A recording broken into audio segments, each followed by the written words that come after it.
As a documentary filmmaker, I had the profound privilege of twice interviewing His Holiness the Dalai Lama. And a couple of things that he said to me have really stuck with me. One of them is, when you give in to anger, you lose your intelligence. And then the second thing is, we tend to put peace into different frameworks. Peace toward animals, peace toward the environment, peace toward fellow man. And all of that is external peace. And before we can have external peace, we must have a zone of peace in our hearts.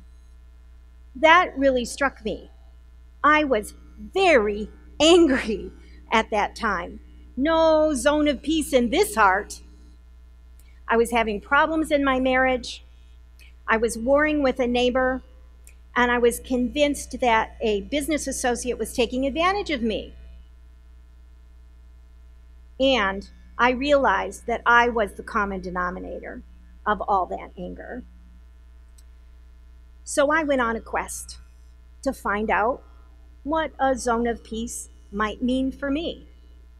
And being a good Westerner, of course, I sought out external resources first. Other people's role models, peace landmarks around the world, and the internet. What I found out was this: people generally have historical role models for peace. Mahatma Gandhi, Martin Luther King, Mother Teresa, not people in their actual lives. And peace landmarks around the world are really memorials to dead soldiers and great battle strategists. They really teach us nothing about peace. And we have no great overarching universal idea of what peace is or how to create it. It's abstract. It's out there. It's in here. It's when we don't fight. It's how I feel when I'm watching the sunset. Everyone asked me to please come back and let them know what I had learned as I was going on this quest. It seems like all of us as human beings want to know that zone of peace in our hearts.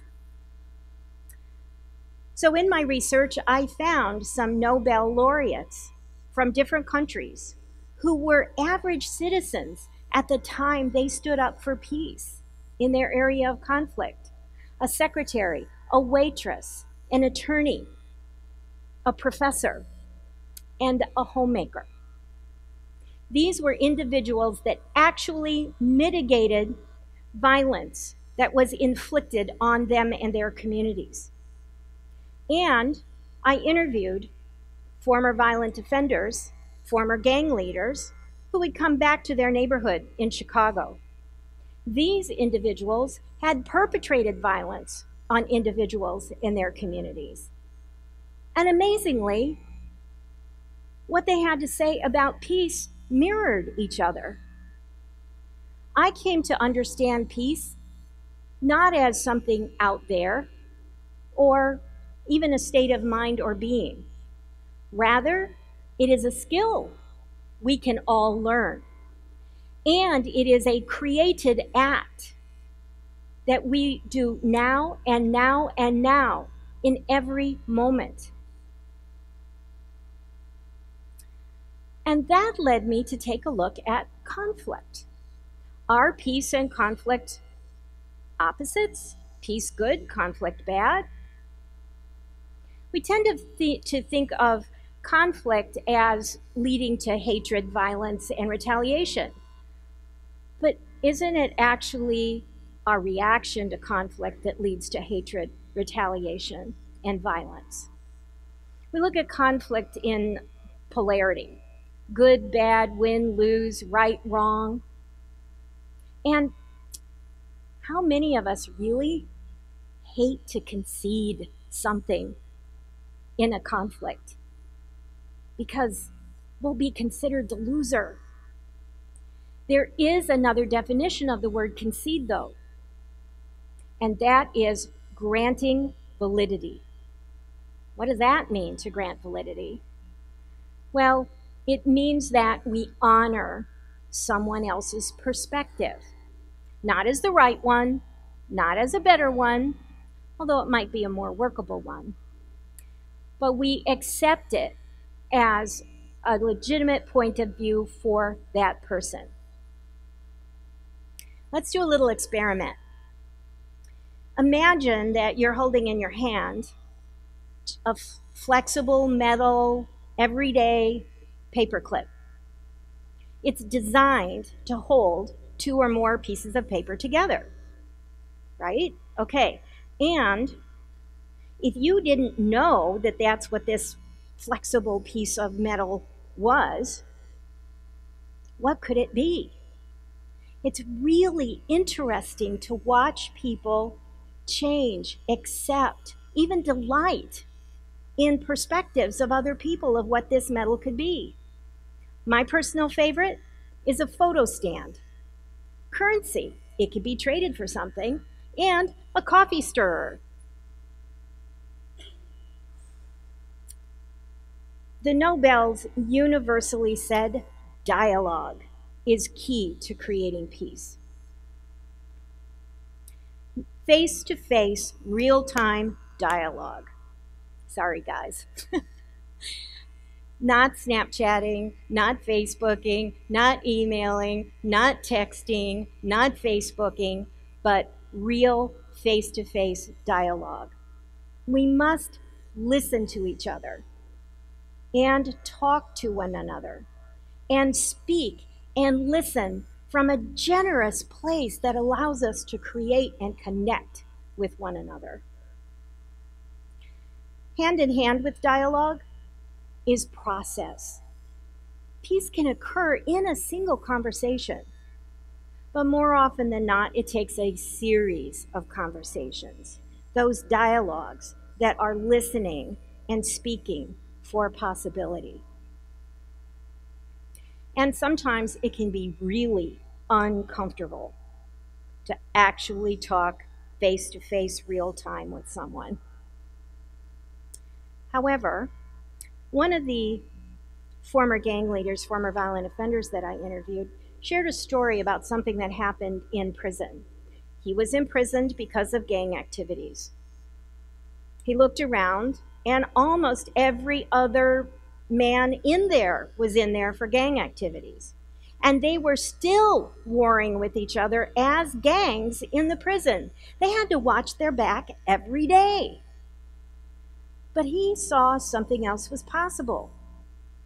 And he called representatives of the gangs together. And he said, look, I think we have more in common than we have differences. Let's call a truce and let's create peace. To a man, they walked away from him.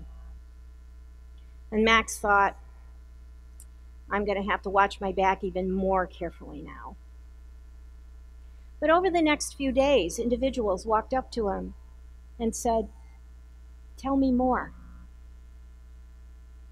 And a coalition was born, and a movement started, and peace was actually brought to the prison. And when those guys got out and went back to their neighborhoods, they took that knowledge with them. That started with Max speaking and listening into what he felt was possible. Betty Williams, Nobel laureate from Northern Ireland, she was a waitress at the time she stood up for peace in the Troubles in Northern Ireland. And she says every morning she wakes up and by golly, there's something to be angry about. And she says we have to make our own selves responsible for doing the work that pulls us away from that anger. And she puts herself number 1 on that list. Individual responsibility takes courage to say, I'm the one. It starts with me. And individual responsibility takes commitment. And it's made a profound difference in my marriage, with that neighbor, and with my business associate. I've seen the dynamic between wary individuals change in an instant with these lessons of peace, between an Israeli airport guard and a Palestinian American traveler, between two youth from different gangs on a Chicago street corner, and between a brother and a sister who hadn't spoken with each other in years. It is possible for conflict to have a creative space for peace to arise. Peace is a skill we can all learn.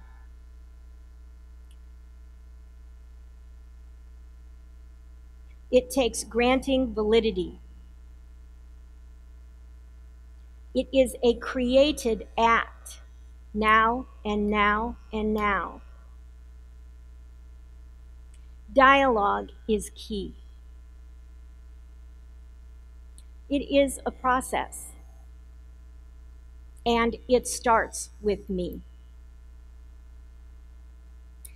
If we can practice this with the people in our lives, we have the hope of building that capacity throughout the world.